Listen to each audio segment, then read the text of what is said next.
24 గంటలు జగన్మోహన్ రెడ్డి గారి పైన ఏడుస్తుంటే, జగన్మోహన్ రెడ్డి గారు చేసిన మంచి పైన మీకు కన్నెట్ట ఉంటుంది? ఆయన ఏం చేసినా గానీ దాని మీద కోడిగుడ్డు మీద ఈగలు ఎలా పీకాలి అని చెప్పి గోడ మీద పిల్లిలాగా జగన్మోహన్ రెడ్డి గారి వైపు ఇంకా అదొక చూపుతో చూసేవాళ్ళు మీరు. ఆయన చేసిన మంచిని జనాలకి చెప్తారు అనే దానికంటే కూడా ఆయన చేసిన మంచి కూడా కప్పెట్టేసేవాళ్ళు మీరు. నిన్న ఏబిఎన్ వెంకటకృష్ణ అంటాడు, అసలు మిట్టలోళ్ళ గురించి అసలు ఆంధ్రప్రదేశ్‌లో జగన్ గారు ఉన్నప్పుడు విన్నారా? అసలు మిట్టల్ గారితో జగన్ గారు ఎప్పుడైనా కలిసారా? అసలు దానికి దీనికి ఏం సంబంధం? క్రెడిట్ చోరీ అసలు ఈ రకంగా చేస్తారేంటి జగన్ గారు? అది ఇది అని చెప్పి వెంకటకృష్ణ మాట్లాడినటువంటి మాటలు వింటే ఆశ్చర్యం కలుగుతా ఉంది. ఒక్కసారి వెంకటకృష్ణ ఏమన్నాడో వినండి. జగన్మోహన్ రెడ్డి గారు ఇవాళ సడన్గా ఒక మీటింగ్ పెట్టాడు. అద్దంకి నియోజకవర్గ సమన్వయకర్తలతో ఒక సమావేశం. ఎందుకు పెట్టాడు అని అంటే అది అద్దంకి నియోజకవర్గ వైసీపీ కార్యకర్తల కోసం అనిపించట్లా. కేవలం ఆర్ఎస్ఎల్ఆర్ మిత్తల్ ఫ్యాక్టరీ చంద్రబాబు నాయుడు, లోకేష్, పవన్ కళ్యాణ్ కూటమి ప్రభుత్వం కాదు తెచ్చింది. మేము ఉన్నప్పుడే మాట్లాడాము, అది ఇప్పుడు గ్రౌండ్ అయిందని చెప్పుకోవడం కోసం పెట్టినట్టుగా కనబడతా ఉంది. మరి జగన్మోహన్ రెడ్డి గారు ఉన్నప్పుడు ఆంధ్రప్రదేశ్ ప్రజలు ఎప్పుడైనా ఆర్ఎస్ఎల్ఆర్ మిత్తల్ అనే పేరు విన్నారా? నాకైతే తెలియదు, విన్నట్టయితే లేదు. ఆంధ్రప్రదేశ్ ప్రజలు ఎప్పుడైనా ఆర్ఎస్ఎల్ఆర్ మిత్తల్ అనే పేరు విన్నారా? నాకైతే తెలియదు, విన్నట్టయితే లేదు. ఎన్నికలు అయిపోయిన తర్వాత చంద్రబాబు నాయుడు గారు మనం అంత దూరం తీసుకొచ్చిన ప్రక్రియను ముందుకు తీసుకుపోయినాడు. అంతే ఈయన చేసింది. ఓ జూమ్ కాల్ పెట్టుకున్నాడు, మాట్లాడినాడు, అంతే. ఇప్పుడు చూస్తే పేపర్ చూస్తే ఏమనిపిస్తుంది? అసలు మిట్టల్ అనేవాడు చంద్రబాబు నాయుడు సుందర ముఖార విందాన్ని చూసి వచ్చినట్టుగా బిల్డప్. ఆంధ్రప్రదేశ్ ప్రజలు ఎప్పుడైనా ఆర్ఎస్ఎల్ఆర్ మిత్తల్ అనే పేరు విన్నారా? నాకైతే తెలియదు, విన్నట్టయితే లేదు. విన్నారా? ఇప్పుడు రియాలిటీ చూద్దాం.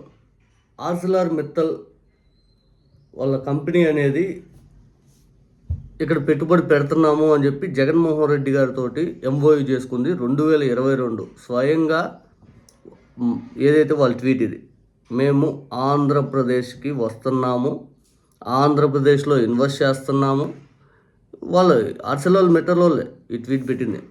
సేమ్ వీళ్ళు చెప్పే ఏదైతే గ్రీన్ కోవాల్తో ఆల్రెడీ ఏదైతే టైఅప్ అయి ఉందో దాన్ని ఇంకా పూర్తి స్థాయిలో ముందుకు తీసుకెళ్ళే ప్రక్రియ జరుగుతూ ఉంది. మేము ఇంత పెట్టుబడి పెడతామని చెప్పి 2022 జగన్ గారితో మీటింగ్. ఈయన ఎవరు? మిత్తల్ కొడుకేగా. ఇప్పుడు ఈయనగా చైర్మన్ ఆయన దానికి. ఆదిత్య మిట్టలే కదా ఇప్పుడు చైర్మన్. నిన్న కూడా ఈయన వచ్చాడుగా, వాళ్ళ నాన్నతో పాటు వచ్చాడుగా. మళ్ళీ వచ్చేసరికి అసలు నారా లోకేష్ గారు 2019లో జనవరిలో దావోస్ వెళ్తే మిట్టలోళ్ళు కలవడానికి ఇష్టపడలా లోకేష్ గారిని. సమయం కూడా ఇవ్వలా లోకేష్ గారికి. ఇది స్వయంగా లోకేష్ గారు చెప్పాడు మొన్న. మేము కలుస్తూ ఉన్నా కూడా వాళ్ళు వినలేదు. తర్వాత ఒక టాటా నైట్ పార్టీలో మేము కలిస్తే ఏం మా రాష్ట్రంలో పెట్టుబడి పెట్టండి, మేము వేరే రాష్ట్రం చూసుకుంటున్నాము 5 అని చెప్పి మిట్టల్ చెప్పాడు.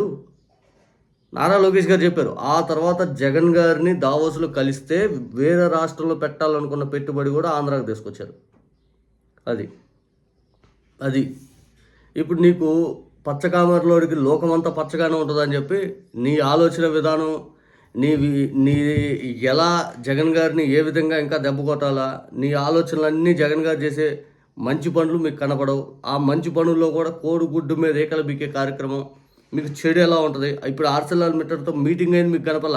ఆ మిట్టలతో పాటు జగన్ గారు ఎట్ట కూర్చున్నారు, ఇట్టెందుకు కూర్చున్నారు, మంచినీళ్ళు ఎట్ట తాగారు, అసలు దావోస్లో జగన్ గారు ఎందుకు వెళ్ళారు?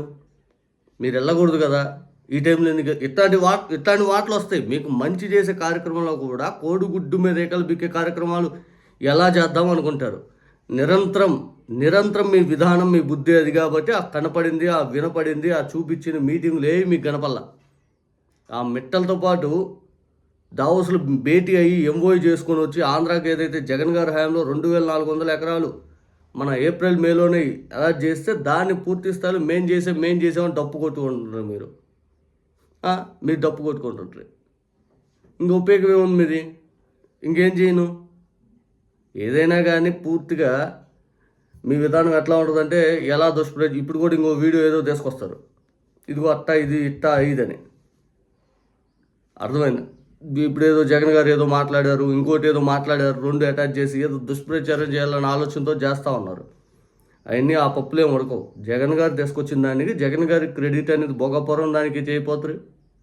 మీరేదో చేస్తున్నట్టు మీరు కనీసం భూములకు పరిహారం డబ్బులు చెల్లించాలి. ఆ భూములు క్లియరెన్స్ అయినా కోర్టు ఇష్యూస్ ఏమైనా ఉంటే ఆయనే పరిష్కరించారు జగన్ గారు.